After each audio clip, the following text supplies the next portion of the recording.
Bienvenue à toutes et à tous. Aujourd'hui, on se penche sur un nom qui revient beaucoup dans les discussions foot, Robinho Vaz. Ah oui, le jeune attaquant de l'OM. Exactement, très jeune, et il vient vraiment de marquer les esprits en Ligue 1. Alors on a pas mal de choses sous la main, des articles récents, des réactions de supporters, quelques analyses tactiques. De quoi creuser un peu, oui. Voilà. L'objectif, c'est d'essayer de comprendre ensemble qui est ce joueur. Qu'est-ce qui fait qu'à 17 ans, il fait autant parler. Mhm. Et puis, les questions autour de lui, notamment cette histoire de choix de sélection nationale qui commence à poindre. Oui, c'est un sujet important, ça. Mhm. On va partir de son doublé contre Angers, ça me semble un bon point d'entrée. Allez, on plonge dedans. Alors, ce match OM-Angers. Au Vélodrome, c'était un match important pour le classement, l'OM pouvait prendre la tête. C'est ça.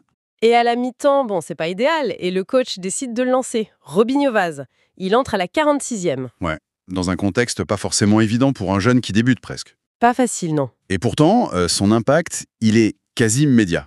Il marque dès la 52e minute. Si vite? Oui, Et il remet ça à la 70e, un doublé, quoi. En à peine plus de 20 minutes de jeu. incroyable. Ça a dû mettre le feu au stade. Ah, clairement. Et après le match, il a eu cette petite phrase assez intéressante sur la confiance du coach, sa volonté de prouver. J'ai vu ça. Ça montre une certaine maturité, non? Bah oui, pour un gamin de cet âge, prendre la lumière comme ça et assumer derrière avec des mots posés, c'est déjà pas mal, c'est un signe.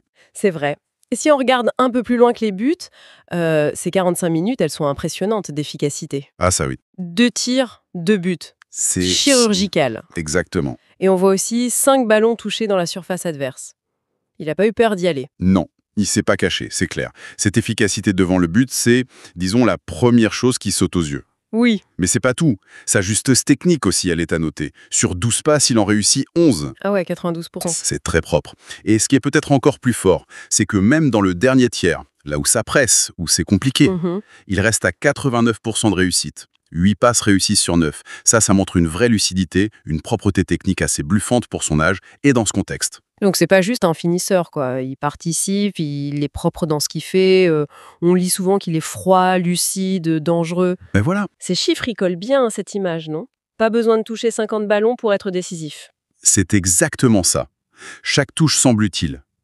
En plus, il réussit son seul dribble tenté, il provoque 2 fautes, Ah ouais? donc il sait aussi faire mal balle au pied, créer des différences directes, et ce qui est intéressant, c'est qu'il n'est pas juste là pour l'attaque. C'est-à-dire?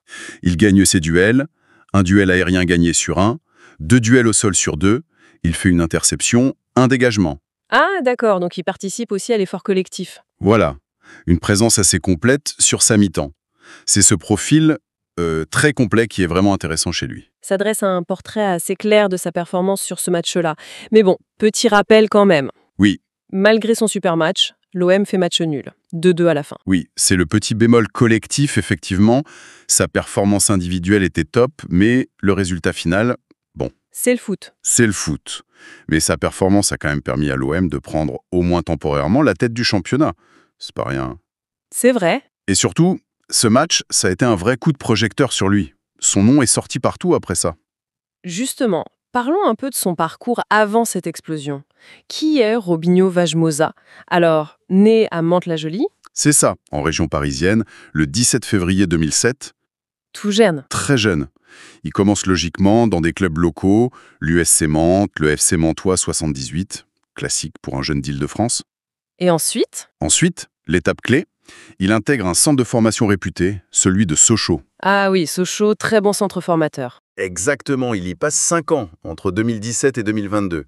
C'est là qu'il se forme vraiment, que son potentiel commence à sérieusement attirer l'attention des recruteurs. Et en 2024, paf, c'est l'OM qui le signe. Oui. Et passer de Sochaux à l'OM, même si Sochaux est un super club formateur, c'est un sacré saut. Un autre monde niveau pression, attente. Complètement. Ça montre que Marseille croyait déjà très fort en lui à ce moment-là. C'est un pari pour le club et pour lui aussi d'arriver si jeune dans ce contexte. Indéniablement. C'est un environnement très très exigeant, Marseille. Mais visiblement, il s'adapte vite. Ses débuts pro arrivent rapidement. Oui, j'allais y venir. Il y a eu la Coupe de France contre Lille en janvier 2025. C'est ça. Et juste après, première apparition en Ligue 1 contre Strasbourg. Ah oui, ce fameux match contre Strasbourg.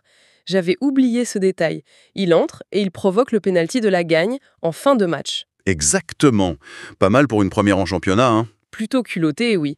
Ça montre déjà qu'il n'a pas froid aux yeux. Tout à fait. Ce genre d'action, même courte, ça marque les esprits. Ça montre qu'il n'est pas impressionné par l'enjeu, ce qui est essentiel à ce niveau. Ce qui m'intrigue aussi, c'est comment on le décrit, au-delà des statistiques. On parle d'un attaquant intelligent, Mhm. rapide, imprévisible. Physiquement, on mentionne son explosivité sur les premiers mètres. Ça, c'est clé pour un attaquant. C'est fondamental, oui.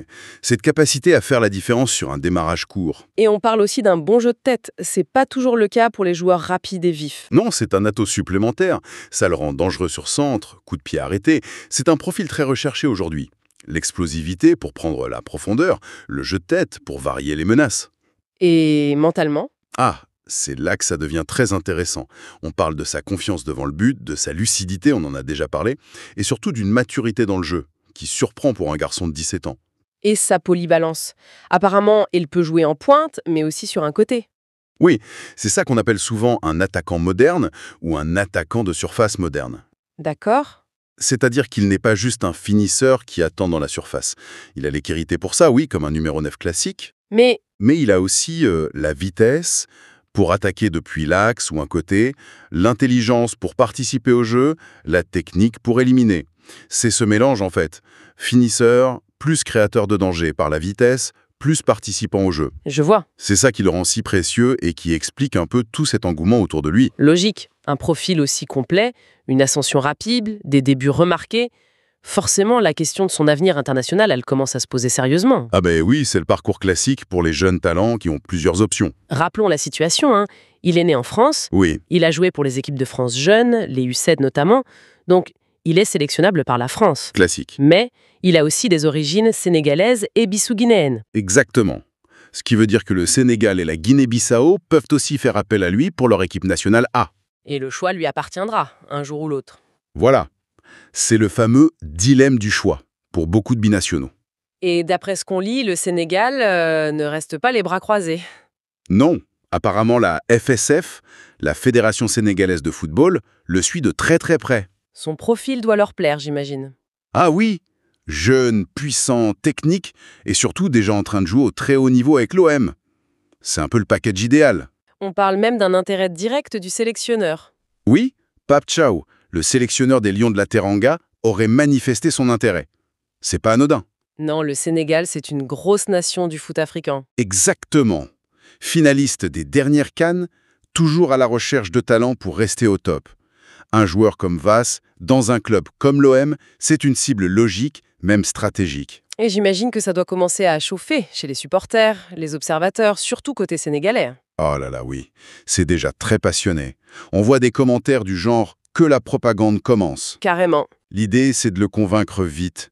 Certains rêvent même de le voir rappeler dès novembre pour un amical de prestige contre le Brésil. Waouh, direct le Brésil. Ça montre l'envie qu'il y a de le voir sous le maillot sénégalais. C'est clair. L'attente est déjà énorme. Mais il doit y avoir aussi des avis plus prudents. Oui, bien sûr. D'autres disent « calmez-vous, laissons-le bosser à Marseille ». L'idée, c'est de ne pas brûler les étapes. C'est raisonnable aussi.